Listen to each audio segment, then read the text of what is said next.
Juan capítulo 13, 21 al 30. Vamos a estar muy atentos en esta porción que vamos a terminar el capítulo 13 esta mañana. Dice lo siguiente: habiendo dicho Jesús esto, se conmovió en espíritu y declaró y dijo: de cierto os digo, que uno de vosotros me va a entregar. Entonces los discípulos se miraban unos a otros dudando de quién hablaba. Y uno de sus discípulos, al cual Jesús amaba, estaba recostado al lado de Jesús. A este, pues, hizo señas Simón Pedro para que preguntase quién era aquel de quien hablaba. Él entonces, recostado cerca del pecho de Jesús, le dijo: Señor, ¿quién es? Respondiendo Jesús: a quien yo diere el pan mojado, aquel es. Y mojando el pan, lo dio a Judas Iscariote, hijo de Simón. Y después del bocado, Satanás entró en él. Entonces Jesús le dijo: lo que vas a hacer, hazlo más pronto. Pero ninguno de los que estaban a la mesa entendió por qué le dijo esto. Porque algunos pensaban, puesto que Judas tenía la bolsa, que Jesús le decía: compra lo que necesitamos para la fiesta, o que diese algo a los pobres. Cuando él pues hubo tomado el bocado, luego salió y era ya de noche. Entonces, cuando hubo salido, dijo Jesús: ahora es glorificado el Hijo del Hombre y Dios es glorificado en él. Si Dios es glorificado en él, Dios también le glorificará en sí mismo y enseguida le glorificará. Hijitos, aún estaré con vosotros un poco, me buscaréis, pero como dije a los judíos, así os digo ahora a vosotros: a donde yo voy, vosotros no podéis ir. Un mandamiento nuevo os doy: que os améis unos a otros como yo os he amado, que también os améis unos a otros. En esto conocerán todos que sois mis discípulos, si tuviereis amor los unos con los otros. Le dijo Simón Pedro: ¿a dónde vas? Jesús le respondió: a donde yo voy, no me puedes seguir. Ahora más me seguir ahora, no me puedes seguir ahora, más me seguirás después. Le dijo Pedro: Señor, ¿por qué no te puedo seguir ahora? Mi vida pondré por ti. Jesús le respondió: ¿tu vida pondrás por mí? De cierto te digo, no cantará el gallo sin que me hayas negado 3 veces. Señor, gracias por tu palabra, porque es vida, porque es verdad, porque es esa simiente incorruptible que nos hizo renacer. Hoy venimos delante de ti y rogamos, Señor, que tu palabra venga hasta lo más profundo de nuestro corazón, penetre y transforme nuestra mente y nuestro corazón.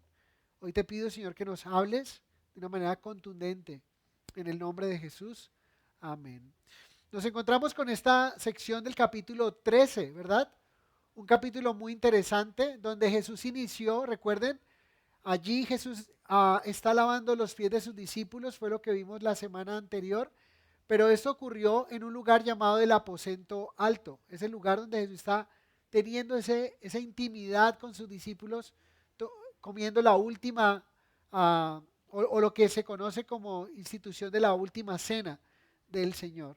Y en este lugar el Señor les estuvo enseñando a sus discípulos lo que es verdaderamente la humildad, ¿verdad? Y la importancia para que ellos sean bienaventurados en, en hacer lo que ven que el Señor hizo con ellos. Empezó a lavar los pies de sus discípulos y hablábamos un poco del lavamiento de pies entre nosotros mismos. ¿Qué es lavarnos los pies unos a otros? Es cuando podemos de alguna manera aconsejarnos, exhortarnos, darnos una palabra de aliento, de ánimo. Eso es lavarnos los pies, más que tomar un platoncito con agua y hacernos el pedicure. Realmente es poder limpiar a aquellos o poder animar a aquellos que por alguna situación han fracasado, han fallado. Y Jesús continúa en esa reunión, ellos están ahí en esa cena, y lo que sigue es un poco como de intriga, de intriga por lo que hay una traición que se viene, pero también el Señor habla de ese amor verdadero que Él tiene por ellos. Entonces veamos el verso 21, porque Jesús vuelve a conmoverse y dice ahí, habiendo dicho Jesús esto, se conmovió en espíritu y declaró y dijo, de cierto os digo que uno de vosotros me va a entregar. Imagínense, está ahí, Jesús termina de anunciar proféticamente lo que decía el Salmo 41:9, que dice, aún el hombre de mi paz, en quien yo confiaba, el que de mi pan comía, alzó contra mí el calcañar. El Señor empieza a introducir esto de la traición que vendría por parte de uno de los que están en ese recinto íntimo con el Señor, que están comiendo con el Señor. Miren que el Salmo dice, el que mi pan comía, ahí se va a cumplir la escritura.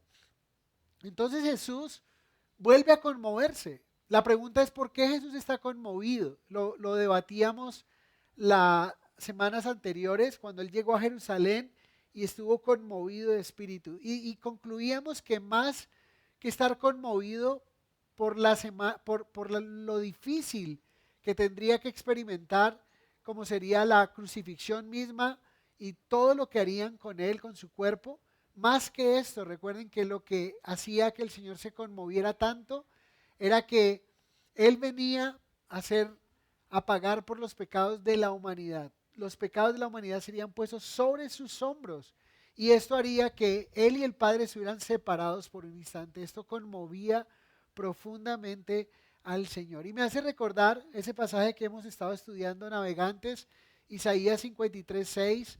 Todos nosotros nos descarriamos como ovejas, cada cual se apartó por su camino, mas Jehová cargó en él el pecado de todos nosotros. O sea, Jesús está conmovido por lo que viene a su vida. Al llevar el pecado de nosotros estaría separado por un instante del Padre. Entonces, lo que a mí más me sorprende de todo esto y admiro y valoro lo que el Señor hizo, es que aún sabiendo lo que venía para su vida, Él decidió hacer la voluntad del Padre, continuar con la voluntad del Padre. Entonces hay un asombro de parte de los discípulos. Vean el verso 22. Entonces los discípulos se miraban unos a otros dudando de quién hablaba. ¿Sí? Es muy interesante que no concluyeron los discípulos de quién estaba hablando Jesús, sino que estaban asombrados. Estaban pensando de quién está hablando, a quién se refiere el Señor. Y esto es curioso porque muchas veces cuando nosotros leemos las escrituras, nosotros las leemos como con ciertos lentes donde pensamos que Judas se veía como con cejas así puntudas y tenía una barbita así como una chiverita así puntuda también y una mirada toda malosa y que todo el mundo sabía ya quién era Judas, ¿no? Lo que sabemos es que todos empezaron a dudar de sí mismos, hubo una introspección entre ellos pensando de quién estaba hablando el Señor, de tal forma que en los evangelios, en Marcos 14 dice, entonces ellos comenzaron a entristecerse y a decirle uno por uno, ¿seré yo? Y luego el otro, ¿seré yo? Y esta pregunta es una pregunta interesante porque es una pregunta que requiere una respuesta negativa. ¿Sí? Ellos empezaron a preguntarle, Señor, ¿seré yo? Y de los 12 podríamos decir que 11 corazones están dudando, pero hay un corazón que es hipócrita y ese es Judas. Los 11 que preguntaron, imagínense lo sorprendente, ¿estás hablando de mí, Señor? ¿Seré yo? Y esperan una respuesta negativa ante eso. No, no, tú no eres. Y el otro preguntó, ¿seré yo? Y esperarían que el Señor les dijera, no, no eres tú. Pero fue una oportunidad donde Jesús ah, propició que ellos hicieran un autoexamen y donde ellos pensaron de alguna forma o concluyeron que ellos podrían ser capaces de entregar al Señor. Y como aplicación para nosotros, hay de nosotros si creemos que no seríamos capaces de fallarle al Señor. Yo creo que todos los que estamos aquí estamos en esa condición, le hemos fallado al Señor muchas veces y eso nos hace pensar que debemos tener mucho cuidado de creernos que no podríamos fallarle, ¿verdad? O que podremos serle fieles al Señor en nuestras propias fuerzas. No es posible. En 1 Corintios 10:12 dice, así que el que piense estar firme, mire que no caiga. ¿Y cuál es la forma en que usted puede mantenerse firme si ha estado firme en su vida cristiana? Es teniendo ese tiempo con Dios, con su palabra, meditando en lo que el Señor tiene para usted, escuchando la voz del Espíritu Santo que lo guía a toda verdad por medio de la palabra de Dios. Pero miren aquí lo que continúa, verso 23 al 25. Entonces aquí estamos viendo que Jesús da el anuncio de una traición y ahora ellos tienen como esa incertidumbre, ellos tienen un asombro y quieren saber quién es esta persona. Verso 23 al 25 dice, y uno de sus discípulos, aquí queremos descubrir quién es, dice, al cual Jesús amaba, estaba recostado al lado de Jesús. A este pues hizo señas Simón Pedro para que preguntase quién era aquel de quien hablaba. Si notan a Pedro ahí, ¿no? Pedro él quiere saber quién es realmente. Y Pedro le hace señales a un discípulo que se llama el que él amaba. Ustedes saben que Juan se conoce como el discípulo del amor. Juan 21:20 nos muestra que Juan se repite a sí mismo, no se pone el nombre en el Evangelio, pero él dice el discípulo amado, el discípulo a quien Jesús amaba. Ese es Juan. Y el verso 25 dice, entonces recostado cerca del pecho de Jesús, le dijo, Señor, ¿quién es? Para entender los versos 23 al 25, tenemos que entender un poco los que hemos participado alguna vez de una cena bíblica, una cena judía. ¿Han estado en una cena judía? ¿Recuerdan ustedes que la mesa donde estaban sentados no era una mesa como la que nos tienen acostumbrados en las salas de las casas, la pintura de Leonardo da Vinci? ¿Sí se recuerdan? Esa pintura donde están sentados en mesas redondas, sillas isabelinas, comiendo pan aliñado de 5,000, ¿sí? Y todo esto, y están a plena luz del día. Ese no fue la cena. Como vemos ahí la imagen, ¿no? Esa no es la real mesa en la que estaban sentados. Pero ustedes recordarán que sí hubo una mesa que, según el historiador Flavio Josefo, cuando ellos dijeron el aposento alto era un lugar, miren, así es lo que nos tienen acostumbrados, y a Leonardo da Vinci le pidieron que a través de que él pudiera plasmar en esa imagen la reacción que tuvieron sus discípulos cuando Jesús dijo, uno de ustedes me va a entregar. Es eso, como que, wow, sorprendido, ¿seré yo? Sí, están ahí. Pero no fue así. Ven que en la parte de atrás está la luz del día, están comiendo allí un pescado, están comiendo una cantidad de cosas que no estaban o que no fueron parte de esa cena. Era el Cordero Pascual, ¿verdad? Pero miren lo que nos permite entender un poco esas posiciones, lo que era un triclinium. El triclinium, esto nos permite ya entender, ¿sí? Que la parte de la izquierda, o sea, cuando tú estás enfrente un triclinium, era una mesa de 3 lados, donde a la izquierda tenemos un ala, tenemos el frente y tenemos la otra parte. En la punta encontrábamos la primera posición y ese era Juan, ¿verdad? El que está enfrente, que le hace señas y tiene sentido, que si Pedro está desde este lado y mira a Juan, porque Pedro está en la última posición y Juan está en la primera posición, quien está al lado entonces es el Señor Jesús. Y quien está al lado del Señor Jesús es ¿quién? Judas, el que le iba a entregar. O sea, Judas recibió la posición de honor y tiene mucho sentido. Ahora, ¿cómo sabemos que Pedro estaba en ese lugar? Hay varias formas en entender de que Pedro estaba en la última posición. Vimos el lavado de pies y recuerden que el lavado de pies nos muestra que ya Jesús le había lavado los pies a ciertos discípulos.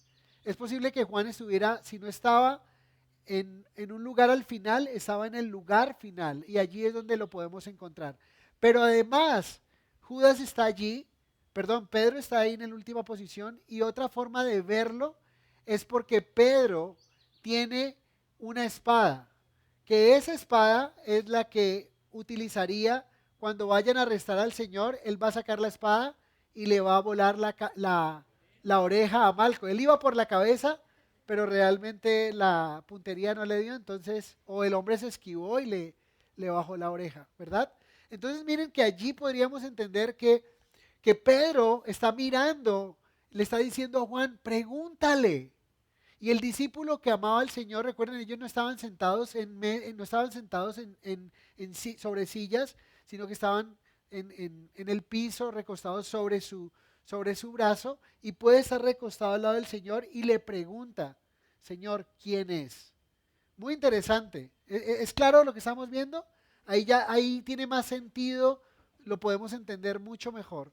Pero miren allí qué nos dice el verso 26. Respondió Jesús, a quien yo diere el pan mojado, aquel es. Y mojando el pan, lo dio a Judas Iscariote, hijo de Simón. Juan es el único que registra esta señal. Eso hay que decirlo. Porque la señal que nos registra Mateo y Marcos es que el Señor dijo, el que mete la mano conmigo en el plato.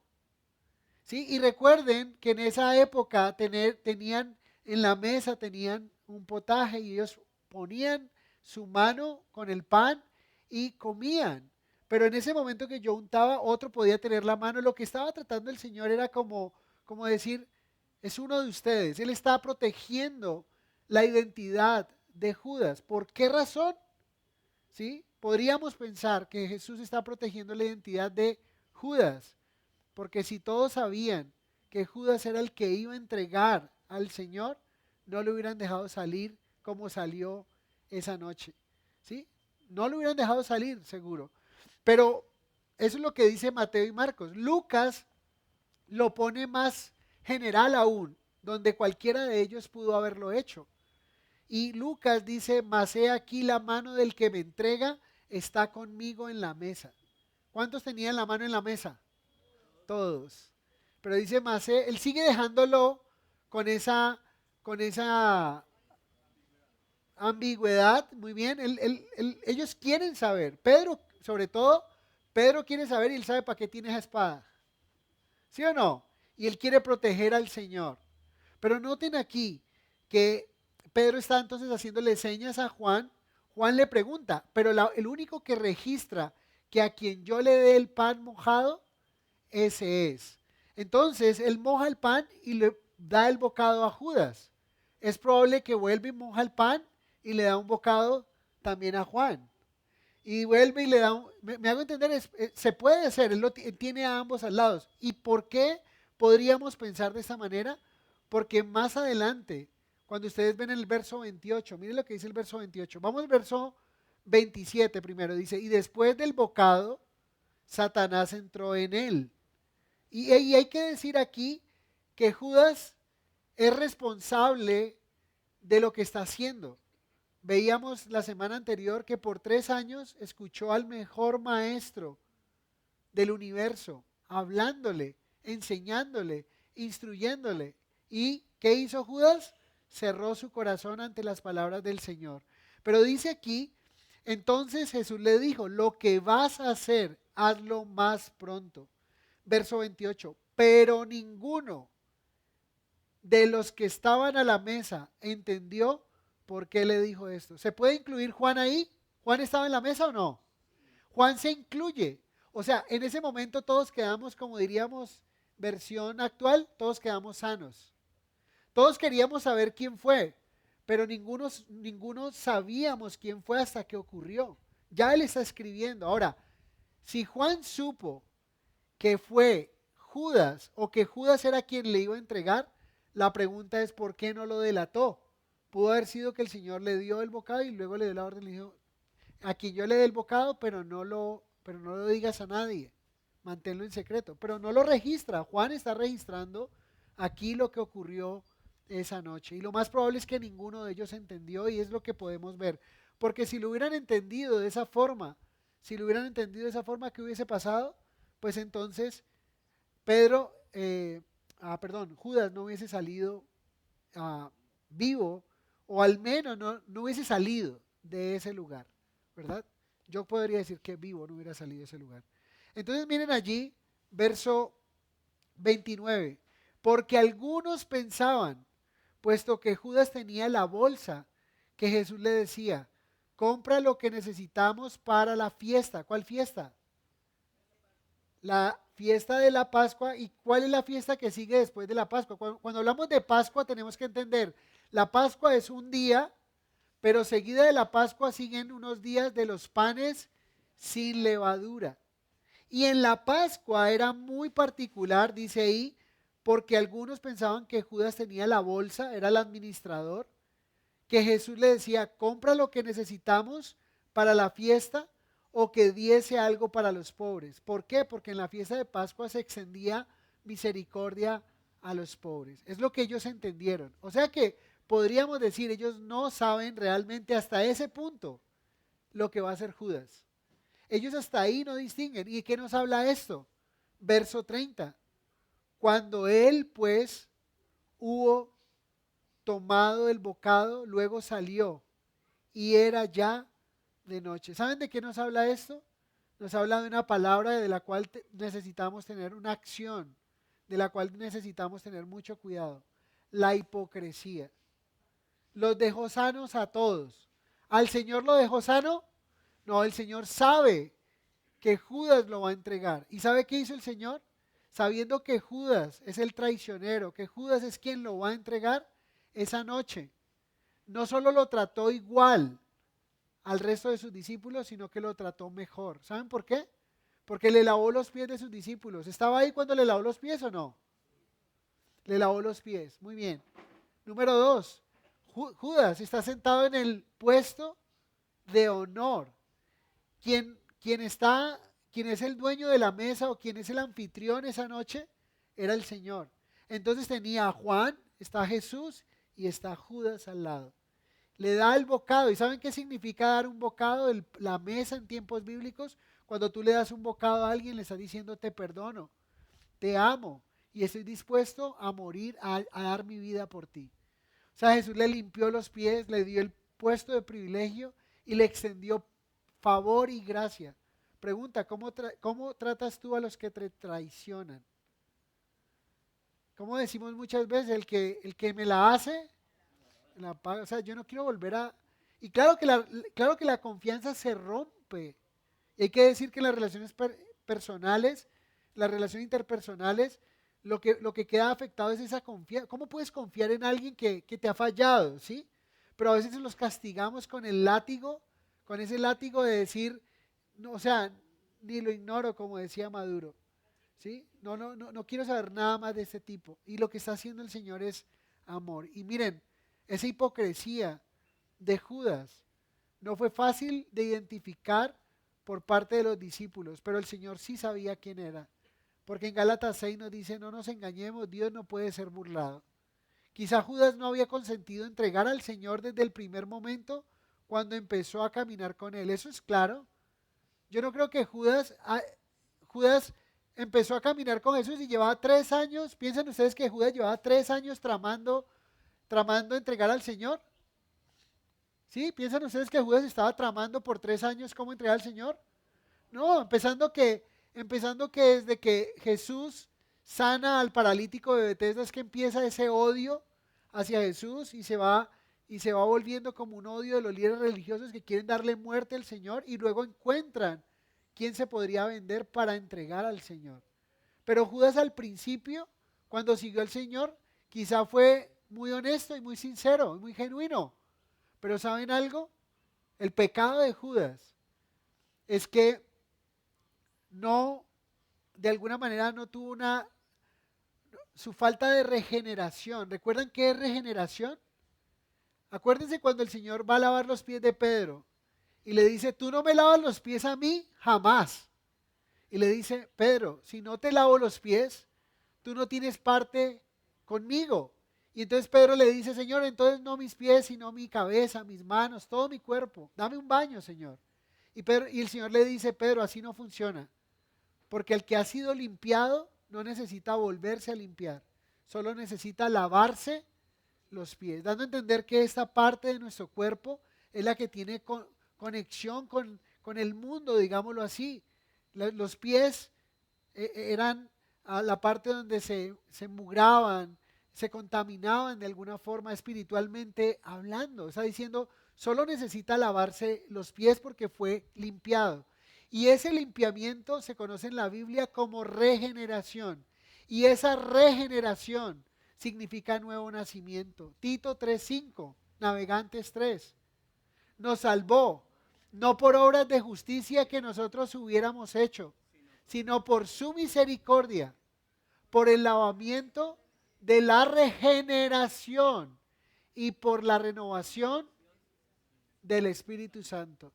Entonces el Señor nos salvó no por obras de nuestra justicia, sino por el lavamiento de la regeneración. Cuando creemos en Cristo somos regenerados. Cuando rechazamos a Cristo estamos degenerados, por así decirlo, ¿no? Sería como esa forma. Pero entonces hubo esa falta de arrepentimiento y genuina conversión.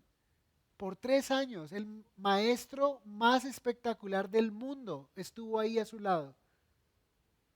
Les enseñó todas las cosas que pudo enseñarles. 3 años, el maestro perfecto. Y este hombre cerró su corazón. Y su falta de regeneración, su falta de nuevo nacimiento, está llevándolo a esta influencia, quedar bajo la influencia de Satanás. Y él tiene una responsabilidad. Porque todos aquí, de alguna forma, somos influenciados por Satanás. Pero puede más la influencia que tiene la palabra de Dios y que tiene Dios en nosotros cuando nosotros obviamos lo que Satanás quiere que hagamos, que nosotros nos venguemos, que no perdonemos. Todas esas influencias de Satanás. Pero la influencia del Señor en nuestras vidas es perdonémonos, perdona al otro como el Señor te perdona a ti. Ama al otro como el Señor te ama a ti. Y entonces tenemos esa decisión de dejarnos guiar por la influencia de Satanás o del mundo, o nos dejamos guiar por la influencia de Dios, de su palabra. Pero cuando cerramos nuestro corazón a la palabra, terminamos haciendo lo que no agrada a Dios. Y sabes, eso fue lo que pasó realmente con Judas.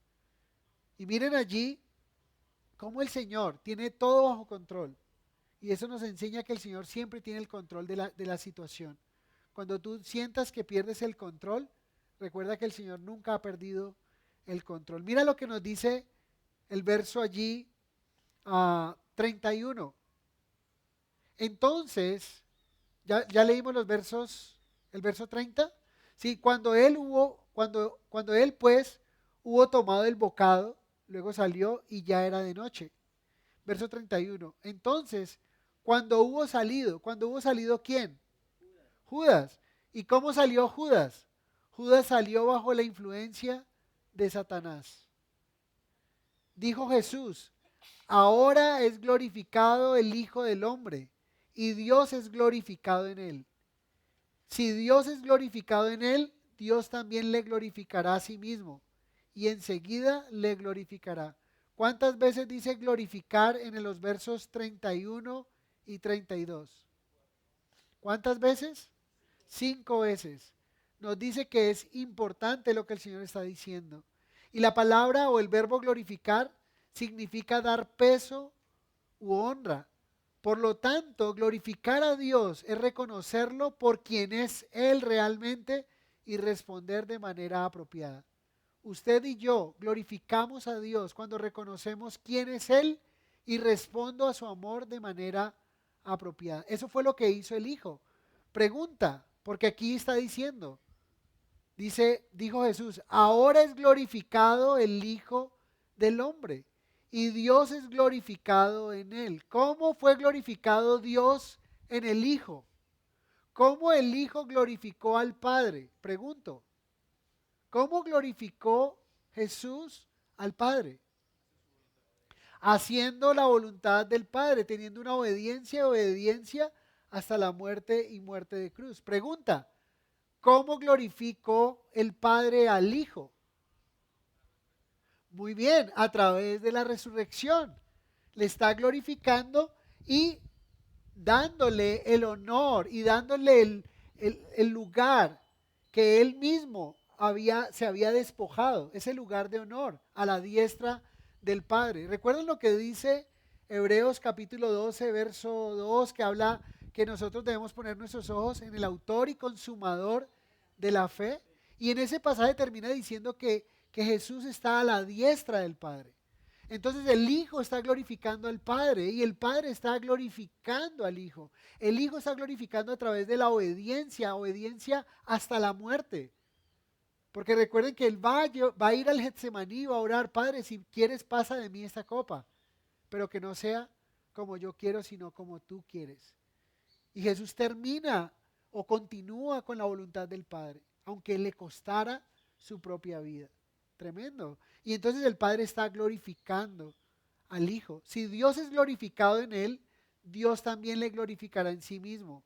Y enseguida le glorificará. Y eso es lo que habla. Y sabes, aquí tenemos una aplicación muy importante.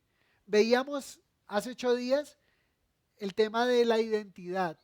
Que quien no sabe quién es, ¿verdad?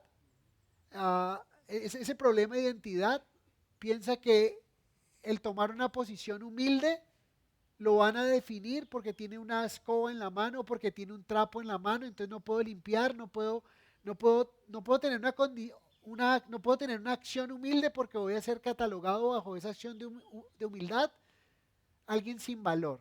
Jesús, sabiendo quién era y que del Padre había recibido todas las cosas, dice el verso 3 del capítulo 13 que estamos leyendo, sabiendo que había recibido del Padre todas las cosas, ¿verdad? Todo poder, toda autoridad, con esas mismas manos, teniendo la autoridad y el poder, dice que tomó una toalla, se la ciñó, tomó un lebrillo y lavó los pies de sus discípulos, que era el trabajo más ah, ah, insignificante o más humilde o vil del esclavo de una casa.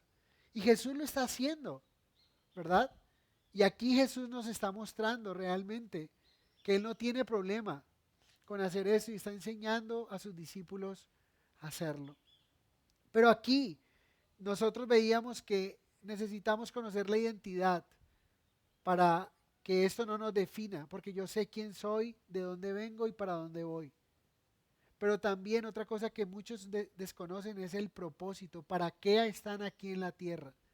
Y usted está aquí en la tierra para lo que dice el verso 31 y 32. Ahora es glorificado el Hijo del Hombre y Dios es glorificado en él. Y si Dios es glorificado en él, Dios también le glorificará. ¿Y cómo cumple esto? ¿Cómo se ve esto? Pues que estamos aquí para darle gloria a Dios.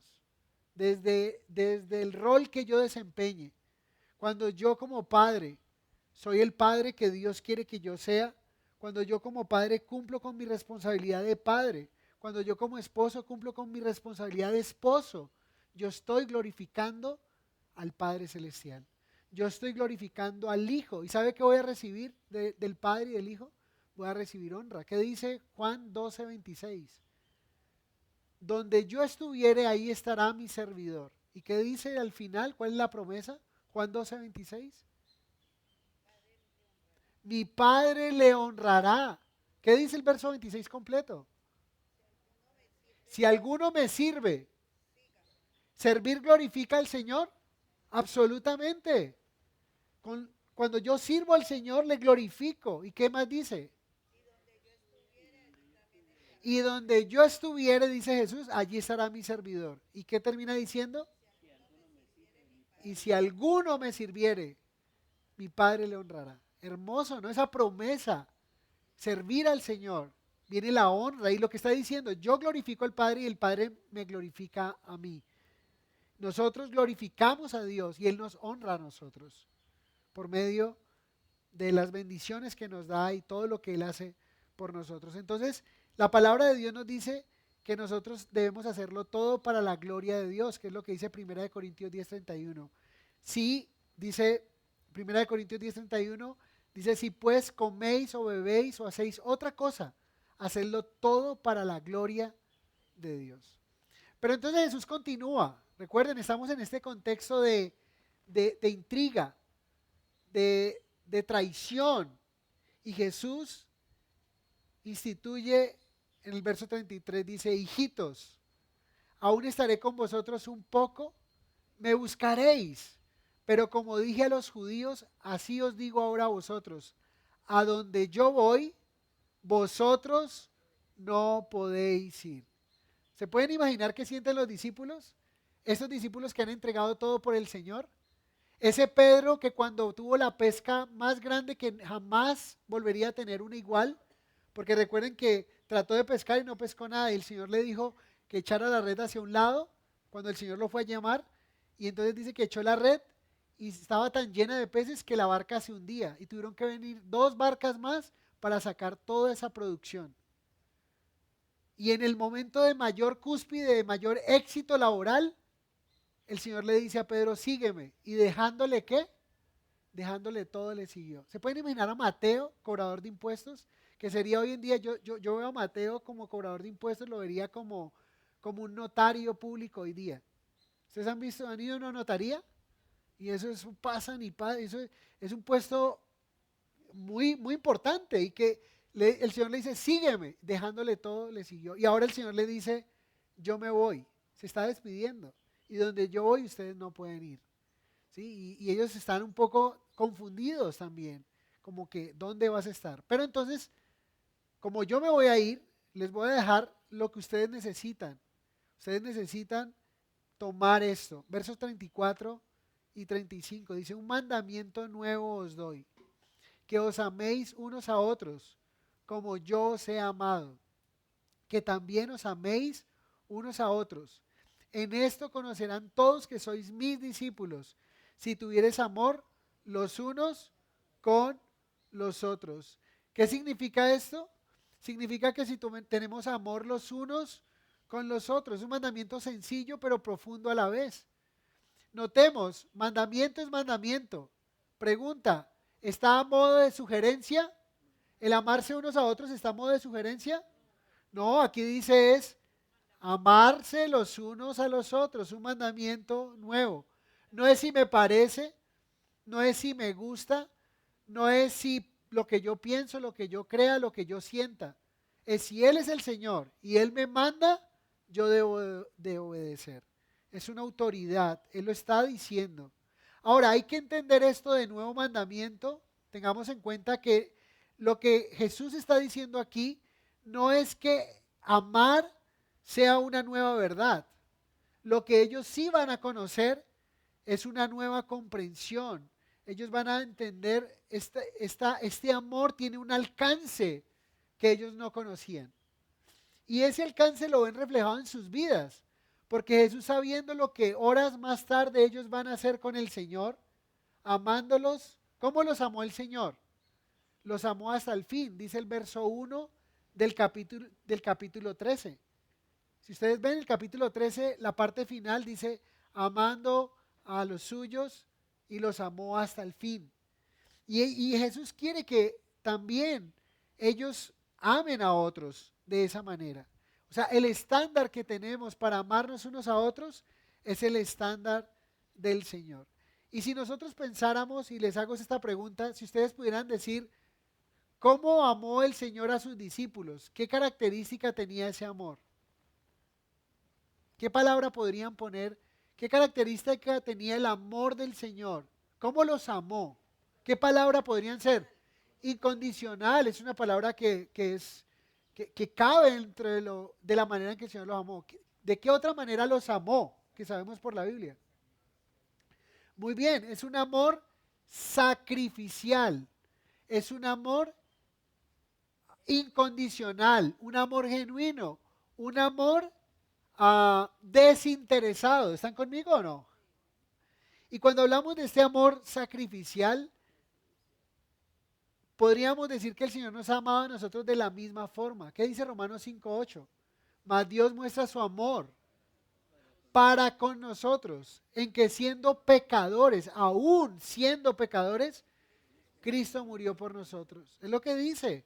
O sea, mas Dios muestra su amor para con nosotros, en que nosotros, estando aún en la condición de pecado, Cristo no tuvo reparo en morir por la humanidad. Ese es un amor sacrificial y nos ama de esa manera. Y así nosotros deberíamos amar a los que nos rodean. Y eso se va a poner bien, bien interesante de aquí para arriba.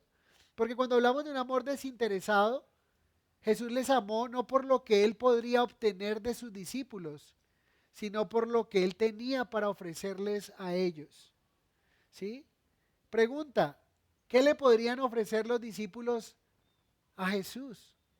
Si Jesús acaba de decir en el verso 3, sabiendo que había recibido del Padre todas las cosas, es lo que dice el Juan capítulo 13, verso 3, y que venía del Padre y al Padre iba.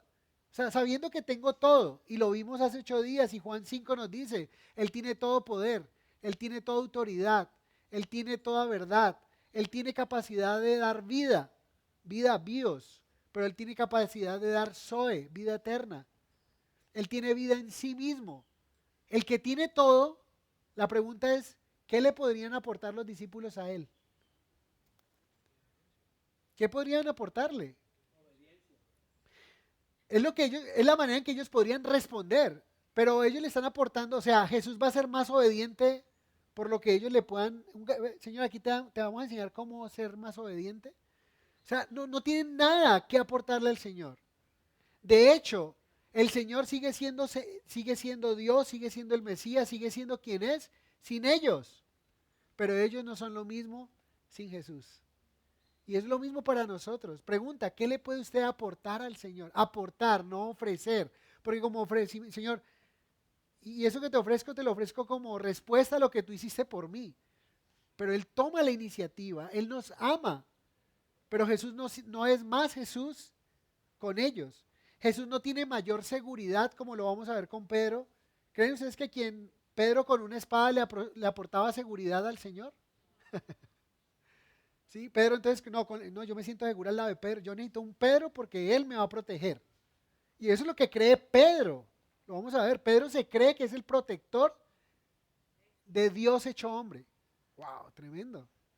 Muchas veces pensamos que somos nosotros los que podemos ofrecerle. Hay gente que cree que el Señor se ganó la lotería con usted cuando lo salvó. Así que no, es que el Señor sin mí. ¿Qué haría el Señor sin mí? No, ¿qué haría yo sin el Señor? ¿Quién soy yo sin el Señor? Pierdo identidad, pierdo propósito, pierdo vida eterna, pierdo todo. Nosotros necesitamos al Señor. Y vemos un amor desinteresado. Entonces piensen en esto, si Jesús lo tiene todo y Él lo sabe todo, ¿por qué amar a gente imperfecta como lo eran sus discípulos? ¿Qué necesidad tenía el Señor de amar a esta gente? ¿Sí? ¿Acaso podrían ellos aportar algo? Y la verdad es que no tenían algo que aportarle realmente. Pero Jesús entonces, ¿por qué les amaba? Es por la misma razón que Él nos ama a nosotros. La respuesta es gracia. ¿Sí? Es gracia, es el regalo de Dios para nosotros. Pero lo sorprendente es que así debemos amarnos unos a otros, con un amor desinteresado, con un amor sacrificial y no por conveniencia, ni por lo que puedo obtener o beneficiarnos de esa amistad o de las personas. Eso no es amar como Jesús nos ama. Ese sería un amor interesado. Y sabes, cuando hablamos del amor sacrificial, ¿cómo ama el mundo? ¿Sabes cómo ama el mundo? El mundo ama hasta que ellos no se vean, hasta que ellos no vean corriendo un riesgo en sus vidas, hasta ahí te amo. ¿Cómo aman muchos esposos a sus esposas? Interesadamente, hasta que puede obtener algo de su esposa, pero cuando no puedo obtener algo de ella, entonces ya, me serviste para lo que quería alcanzar, ya alcancé lo que alcancé, chao, te veo. ¿Sabes? Cuando yo visitaba el lugar aquí cerca, por la Cañas Gordas, un lugar llamado La Viga, donde iban personas de escasos recursos prácticamente a tener sus últimos días porque estaban enfermos de cáncer, encontraba muchas mujeres que tenían el golpe de la noticia de tener cáncer cervical y la ignorancia de su esposo. Muchos venían de lugares sin mucha educación. Entonces, si su esposa está con cáncer de cervix, ¿verdad? Entonces, lo que hacía el esposo era abandonarla, porque le iba a pegar ese cáncer a ella, si tenía intimidad con ella. Entonces, no solo tienes el golpe de saber estás enferma, sino que tienes el golpe de un abandono por a quien que debería estar ahí sacrificialmente, ese que le dio sus hijos, ese que le dio el deleite de la juventud que dice las escrituras, ¿no? Cuando eso ya no estuvo, ya. Y muchas veces pasa esto. Y nosotros tenemos que tener en cuenta cómo amamos a los que están en nuestro círculo. Debemos amarlos con amor sacrificial y con un amor desinteresado. Y para mí Jesús personifica el amor descrito en 1 Corintios 13. ¿Qué dice el amor? 1 Corintios 13, verso 4. El amor es sufrido. ¿Fue sufrido Jesús con sus discípulos? ¿Hasta cuándo debe soportaros? Dijo el Señor.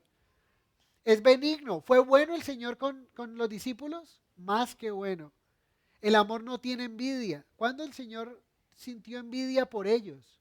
Nunca, ¿verdad? El amor no es jactancioso, fanfarrón.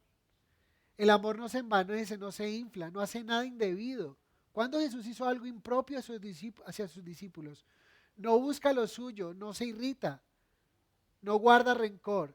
Jesús los perdonó en la cena, sabiendo que horas adelante lo van a entregar. Judas lo va a traicionar y ellos lo van a dejar solo, a pesar de sus promesas. El Señor les dio un bocado de pan y le dijo: te amo, te perdono y estoy dispuesto a morir por ti. Amor desinteresado. Todo lo sufre.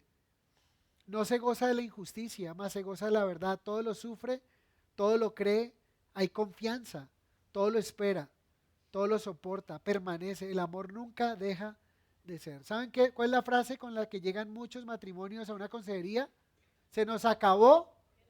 No era amor entonces. Lo que ustedes tenían era una pasión carnal, que iniciaron con una pasión carnal. Por eso las personas que quieren empezar un proceso de curso prematrimonial, lo primero que les digo es: ¿tienen intimidad? ¿Están en fornicación?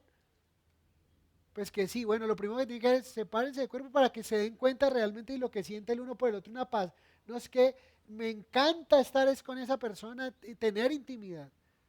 Tienen que abrirse inicialmente y entregar esa pasión, ese deseo al Señor. Y realmente decir: yo amo a esa persona, disfruto pasar tiempo, conocer a esa persona.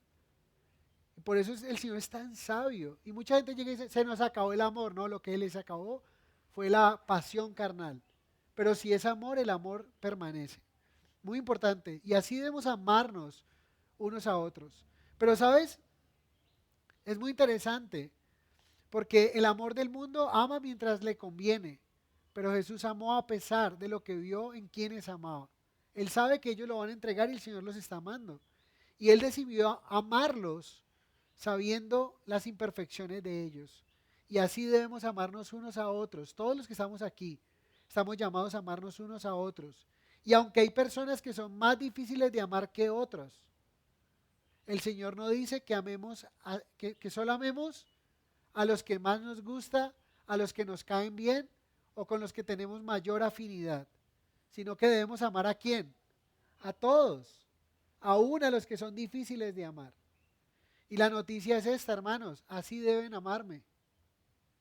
Y la noticia es esta, hermanos: así debo amarlos, aunque algunos sean difíciles de amar. Hay algunos que son difíciles de amar, que si se les dice algo se enojan, pero hay que amarlos. Es lo que el Señor dice, ¿verdad? Y piensa en el contexto en que esto se dio. ¿Saben qué contexto se dio? Se dio en un contexto en el cual el Señor se está despidiendo. Él se va a ir y ellos van a quedar en medio de un mundo hostil.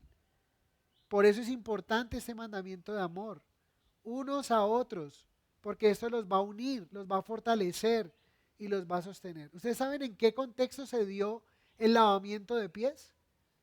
El contexto que se dio no lo vimos hace 8 días, pero el contexto de mayor humillación por parte del Señor voluntaria se dio en un contexto donde ellos estaban disputando por el primer lugar.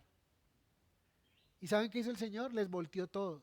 El mayor es ¿quién? El que sirve. En el mundo el mayor es el servido. En el reino de Dios el mayor es el que sirve. Y se nos voltea, los valores se voltean. Y por eso les decía hace 8 días, aquí no nos restregamos qué es lo que usted ha hecho en la vida. Ni cuando usted le preguntan quién es, usted es un hijo de Dios, usted no es un arquitecto, usted no es médico, usted no es un abogado. Eso es lo que usted hace para ganarse la vida o lo que hizo para ganarse la vida. pero usted es un hijo de Dios, una hija de Dios. Y aquí no nos tratamos como médico, abogado, ingeniero, obrero, ¿sí? Pastor. Interesante. Y me puede llamar Hernando si quiere o Nando. Yo encuentro más respeto y más amor de personas que con cariño me han dicho Nando o Nandito, que personas que me dicen pastor de labios, pero su corazón, me llamas pastor, pero apenas te exhorto, no quiero ver nada de ti. ¿Sí? Muy interesante. Y así nos llama el Señor.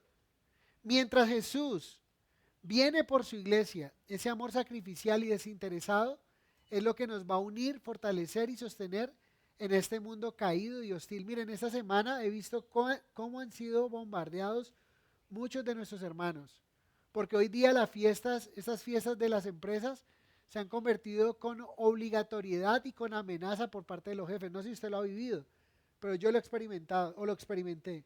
Era con amenaza, o sea, y hay del que no vaya a la fiesta, ellos lo miran a uno como quien dice, ¿sí? Y realmente es, bueno, ahí debes estar seguramente mucho, sabiendo el contexto en el que se va a mover y, ok, y no tomar eso como una excusa para libertinaje ni nada de eso, pero a veces son amenazas. O en la empresa te quieren buscar la caída y muchos están desanimaditos. Pero cuando llegan a la iglesia, ¿qué es lo que deberían de encontrar? ¿Y qué es lo que encuentran? Ese amor, esa unidad. Eso es lo que nos fortalece, nos une. Y es una bendición. Por eso ser parte de una comunidad de creyentes es una bendición. Y sabes, este mandamiento, escuchen esto porque eso es muy importante. Este mandamiento de amarnos unos a otros, no el pastor a las ovejas, no los líderes a las ovejas, no los directores de un ministerio a las ovejas, un amor unos a otros. ¿Están conmigo o no? Este desafía esa mentalidad de consumidores que algunos tenemos al venir a la iglesia, que venimos solo a la iglesia a recibir.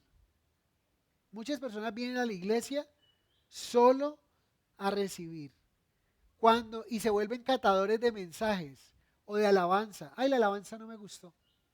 Ay, esa enseñanza tan aburridora. ¿Sí? Cuando nosotros realmente, si somos honestos y si vemos lo que la Biblia dice, primera de Pedro 4:10 dice, cada uno, según el don que ha recibido de parte de Dios, ministrelo a otros como buenos administradores conforme a la multigracia de Dios. O sea, cada uno, según el don que recibió, el don espiritual, que están en 1 Corintios 12, en Romanos 12 y en Efesios 4, esos dones que usted ha recibido, usted los recibió de parte de Dios como un privilegio, pero con una responsabilidad.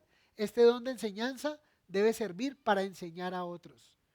Este don de servicio, para servir.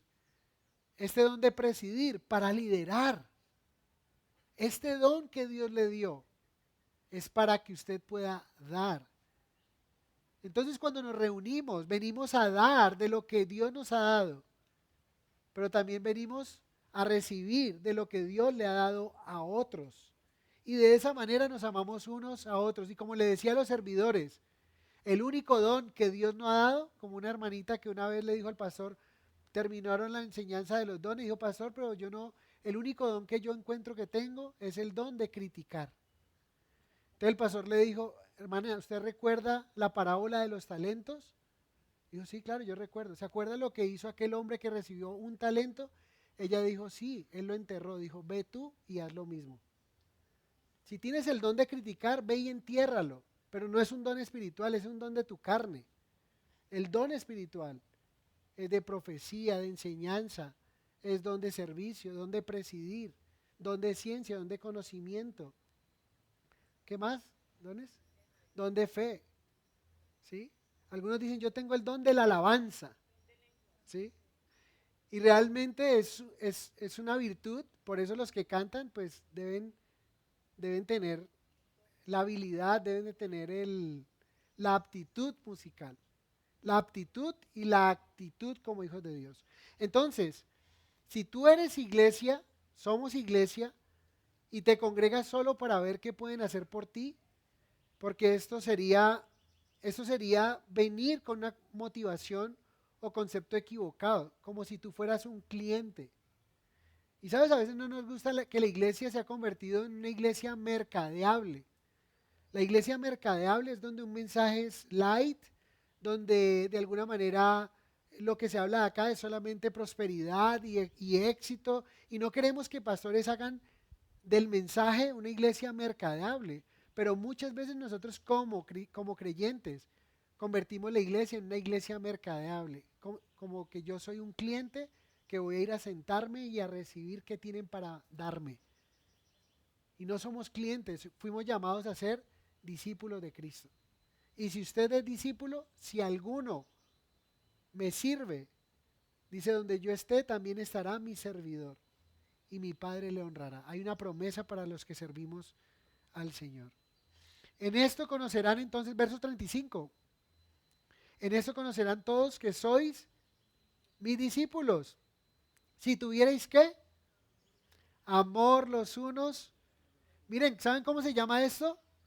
El poder del amor. Tiene un poder de el amarnos unos a otros. No solamente nos sirve para que estemos. ¿Creen ustedes que si nos amamos mutuamente hay unidad o hay división? Unidad, porque en el amor, ese amor de 1 Corintios 13, todo lo sufre, todo lo soporta, todo lo perdona, todo lo cree, todo lo espera. Va a haber unidad, pasamos en alto la falta. Entonces, el poder del amor es que nos va a unir, nos va a fortalecer como iglesia. Pero también el poder que tiene este amor de unos a otros es el poder de testificar. ¿Qué dice el texto? En esto conocerán todos que sois mis discípulos. Vienen personas, nos visitan y se dan cuenta del amor que hay entre nosotros y ellos quieren permanecer, ellos quieren ser parte de esta bendición. Increíble. Es algo especial. Dice, si tuvierais amor los unos con los otros. Y necesitamos de este amor. Jesús está hablando del amor que debe existir entre nosotros. La pregunta ¿es difícil entender esto?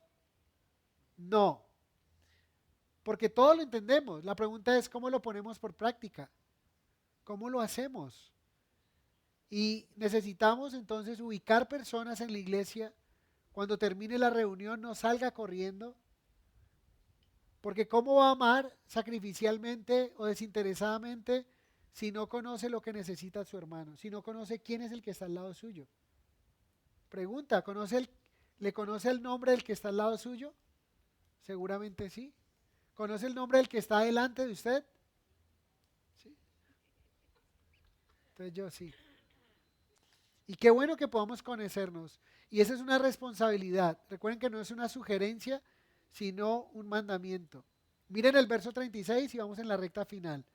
Miren el verso 36 y eso es bien interesante. ¿Qué acaba de hablar el Señor? ¿Qué hizo el Señor cuando lavó los pies? ¿Un ejemplo de qué? ¿Un ejemplo de qué? Humildad. ¿Qué enseñanza acaba de hablar el Señor en medio de un mundo de caos, de intriga, de muerte, de traición? ¿Sí? Amor. Está hablando del mandamiento del amor verdadero. ¿Están conmigo o no? Y miren lo que hace Pedro. Verso 36. Le dijo Simón Pedro, Señor, ¿a dónde vas? ¿Qué significa esto? Que a Pedro no le interesa amar a nada, él no le importó nada el mensaje del amor. Él lo que quedó pensando fue que el Señor dijo que se iba y él quiere que se iba y que ellos no pueden estar y él quiere saber por qué yo no puedo ir. Eso es lo que le interesa a Pedro. Pedro no le dijo, Señor, oh Señor, qué mensaje. Enséñanos a amar como tú nos amas. No, a Pedro le importó realmente el amor. A Pedro le interesa es por qué él no puede ir donde el Señor está. Y muchas veces nos pasa a nosotros lo mismo, ¿no? Verso 36, Jesús le respondió, a donde yo voy, no me puedes seguir ahora. Dice, más me seguirás después. Verso 37, le dijo Pedro, Señor, ¿por qué no te puedo seguir ahora? Mi vida pondré por ti. Ay, Pedrito, mi vida, nosotros ya lo sabemos, pero ¿qué cree Pedro que puede aportarle al Señor? ¿Qué cree Pedro que puede aportarle al Señor? Pedro está diciendo, Señor, tu vida corre peligro sin mí. Conmigo estás seguro. ¿Y sabes cómo se llama eso? Lo que nos muestra Pedro es autosuficiencia.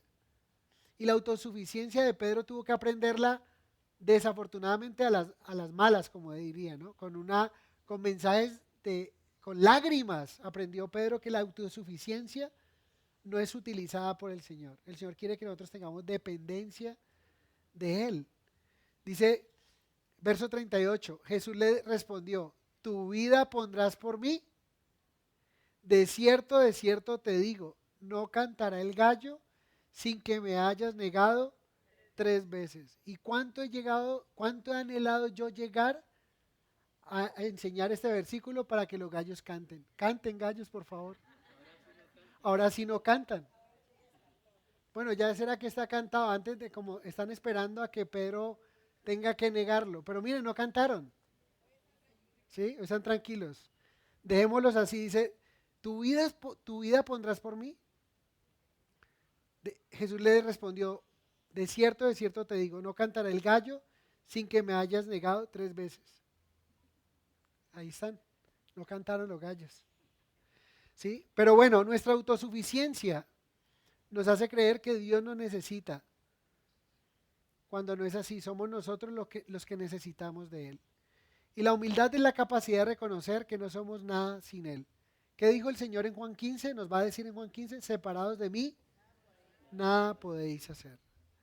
Podríamos ver en ese capítulo entonces que Jesús nos ha modelado lo que significa ser un discípulo de Cristo. Un discípulo de Cristo es aquel que tiene la capacidad de humillarse a sí mismo para lavar pies de otros. ¿Está usted dispuesto a lavar los pies de otros? ¿Qué es lavar los pies? Recuerden, no es lavar uñas con unicomicosis ni nada de esto. Es ver a alguien que está con sus pies sucios y usted puede ofrecer una ayuda, usted puede ofrecer una oración, usted puede animar a su hermano, no darle un tiro de gracia, no caerle, sino animarlo en el Señor.